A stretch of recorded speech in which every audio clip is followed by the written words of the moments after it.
Hi guys, Marcel88 here and welcome back to another FIFA 23 video and welcome back to another tactics video here on the channel. Normally upload these on a Friday, but I've got a couple of things up my sleeve this week, so we're putting the tactics up today, which is Wednesday. And today we are looking at the 4-1-2-1-2 variation. Basically the normal 4-1-2-1-2 was probably the way that I would describe it. And as per usual, it's the kind of attacking formation that we like. It's in my world, it's in the same family as 4-3-1-2, 4-3-2-1. You know, those kind of formations and tactics. The kind of formation and tactics where you're taking the game by the scruff of the neck, you're taking it to your opponent, you're suffocating them, and you're trying to score goals, and ultimately having some fun. So they're all very, very similar, you know, which is why I tend to get on okay with them.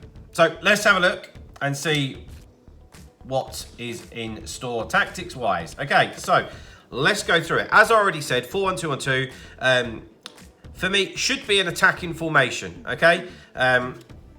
And it is one where you're able to impose yourself onto your opponent and score lots of goals. For me, that's how it should be. High pressure, high intensity, boom, boom, boom, boom, boom.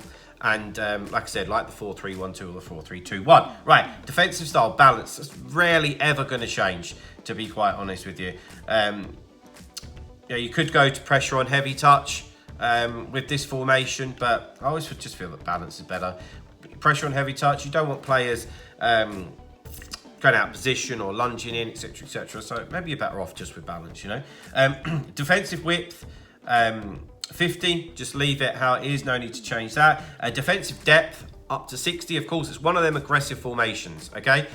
Yes, that could leave a little bit of space over the top, and particularly if you're on new gen and you're playing against lengthy attackers, that might be a bit of a problem. But if you're not able to cope with that, then this probably isn't the setup for you, as in the formation, because with the way that the 4-1-2-1-2 really works, you want to be a bit higher up the pitch to impose yourself onto your opponent. So defensive depth up to 60. Build-up play, balanced. I always say this nearly for every formation and tactics that we upload. You want the variation. I think, like, when you're playing with this formation, there's a lot of like tiki-taka, like short, quick passing. So if you're good at that, this is a formation for you. If you're not so much, then this isn't potentially the one for you. But I still think that balanced is the best one. For me, you don't really want long ball or fast build-up play because you don't want your players to run away from you in this formation. You want them to go up the field gradually with you, with your passing. If you're looking at quick, intricate stuff, if they're just running off, that's not going to be able to happen. And obviously, one of the big deals with this formation is within the middle of the pitch, you've got them outnumbered. You've won that battle. So yeah, you want to keep them players in there. That being said, you still need some movement or you become ultra predictable. And that's why we have direct passing on. Offensive width, 50, right? I say this all the time. You've got very, very, very little width in this formation. Your only width is going to come from the fullbacks, right?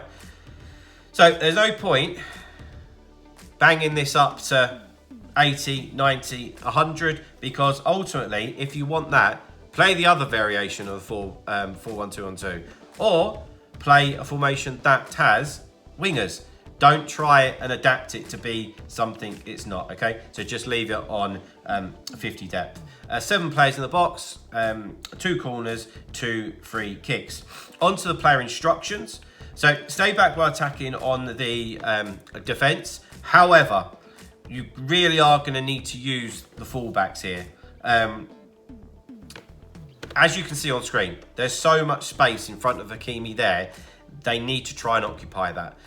So when you've got the ball in the middle of the pitch, if you turn around and you're facing your fullback, feel free to trigger the run get them going in that space. That'll just give your opponent something else to think about. Even if you just use it as a decoy and then you just turn around and carry on playing through the middle. So you need your fullbacks to get involved in the play and involved in the attack, but hopefully you can do that manually. Okay? If you struggle like that, then have a little go at having it on balanced. Okay? And just see how that works for you. But I'm a little reluctant to do that because of pulling defenders out of position, basically. Okay, onto the midfield. So your anchor, the CDM, is going to be stay back while attacking and cover centre. That's very obvious. The pivot, the anchor, and your defensive midfielder in front of the back two. We want them in the middle of the pitch as protection. Okay, and also they're the route back when you've got the ball, the way to recycle. Onto the CMs, if we can actually get onto one of them. There we go. So I have balanced attack and I let them stay on cover wing so that they will just branch out slightly if that's where the ball has gone, okay? Otherwise, if they're literally just stuck in the middle like this, it's so easy for your opponent just to go through the sides. So leaving that on cover wing will mean that they will help clear up some stuff if the ball goes out to the wings. Simple as that. Also, I think it's important to have a mixture in them two positions, the two central midfielders. Have one that's obviously a little bit more attacking than the other. We've got Renato and Foden there. Obviously, Foden is a lot more attacking than Sanchez, but Sanchez is very nice and well-rounded, and Friends, obviously, the CDM. So a lovely mixture. Onto the cam. For me, stay forward, okay?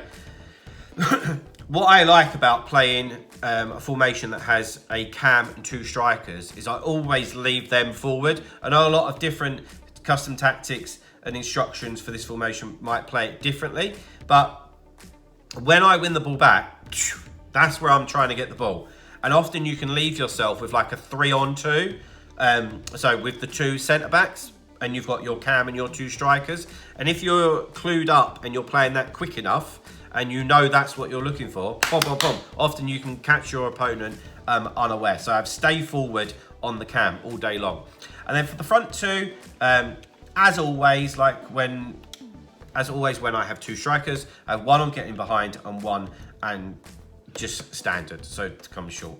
Sterling's the quicker of the two, so he's on getting behind, and Jesus will just be on standard, hopefully take the ball a little bit shorter. But guys, there we go. There's the 4-1-2-1-2 custom tactics player instructions. Like I said, quite familiar in play style to a couple of the other formations that we've looked at, so no problems in me adapting to it. So if you are somebody that likes that quick style of play and really taking the game to your opponent, give them a try. If that's not you, then I'd probably advise that you have a look at something a little bit more balanced, like 4-4-2, 4-2-3-1, something like that. But guys, hope you've enjoyed the video.